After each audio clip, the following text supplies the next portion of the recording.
Dans le livre de Luc, en son chapitre 1er, le verset 34 et le verset 35, lorsque l'ange Gabriel a visité Marie et lui a donné la révélation par rapport à la naissance de Jésus-Christ, Marie lui a posé la question, comment cela va se faire? Et l'ange lui a dit, ne t'inquiète pas, le Saint-Esprit viendra te couvrir et tu auras la compétence, la capacité pour accomplir cela. Alors, je veux dire quelque chose très rapidement. La plupart d'entre nous avons des grands rêves, des objectifs que nous portons, des ambitions que nous portons. Parfois, c'est des choses qui viennent du Seigneur, qui sont relatives à notre destinée prophétique. Parfois, c'est des choses, juste des rêves, des ambitions personnelles, des désirs que nous avons. C'est pas mauvais.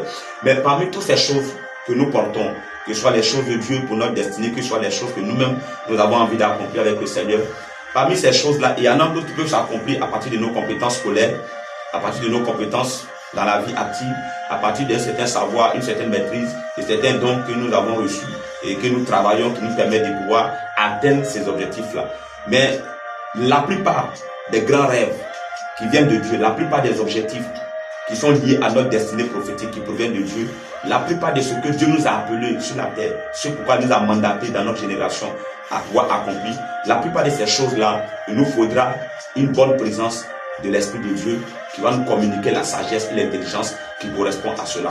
Ce qui fait que parfois beaucoup de personnes ont des choses, des grandes choses dans leur esprit, mais qui n'arrivent pas à trouver les voies, à trouver les chemins, à trouver l'orientation et la stratégie qui correspond à ces choses-là. C'est que nous sommes paniqués et nous courons dans tous les sens en oubliant le fondamental. Il dit l'Esprit de Dieu viendra te couvrir et tu auras et tu feras et l'enfant viendra.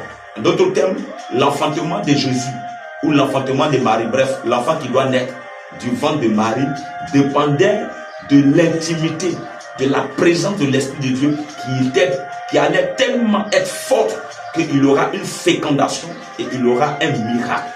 D'autres miracles que tu attends de la part du Seigneur ont besoin de cette intimité profonde avec le Saint-Esprit qui va engendrer dans la suite des temps la fécondité, la fertilité et donc la productivité.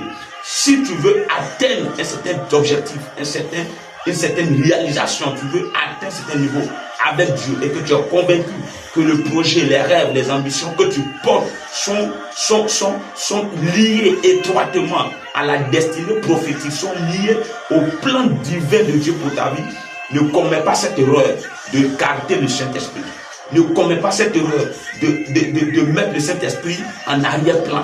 Ne commets jamais cette erreur de te mettre en désaccord avec le Saint-Esprit. Parce que c'est le Saint-Esprit qui viendra par Dieu te couvrir et dans cette intimité te donner la stratégie, te donner la technique, te donner la méthodologie, te donner les stratagèmes qui correspondent au rêve, qui correspondent à la destinée.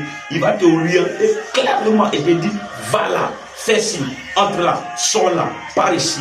Et c'est comme ça que la fécondité, tu seras fécond dans les idées, fécond dans les stratégies, fécond dans la sagesse, fécond dans la manière de faire.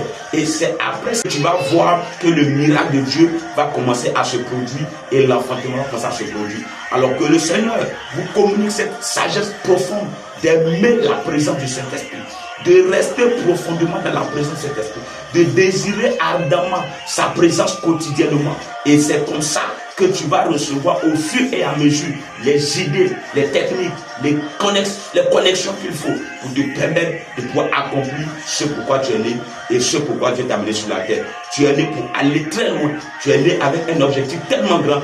Ne commets pas cette erreur de mettre le Saint-Esprit à côté et de le mettre en arrière-plan. C'est pour ton bien que je dis ces paroles. Dieu te bénisse. Votre serviteur pour vous servir. On est ensemble. Shalom.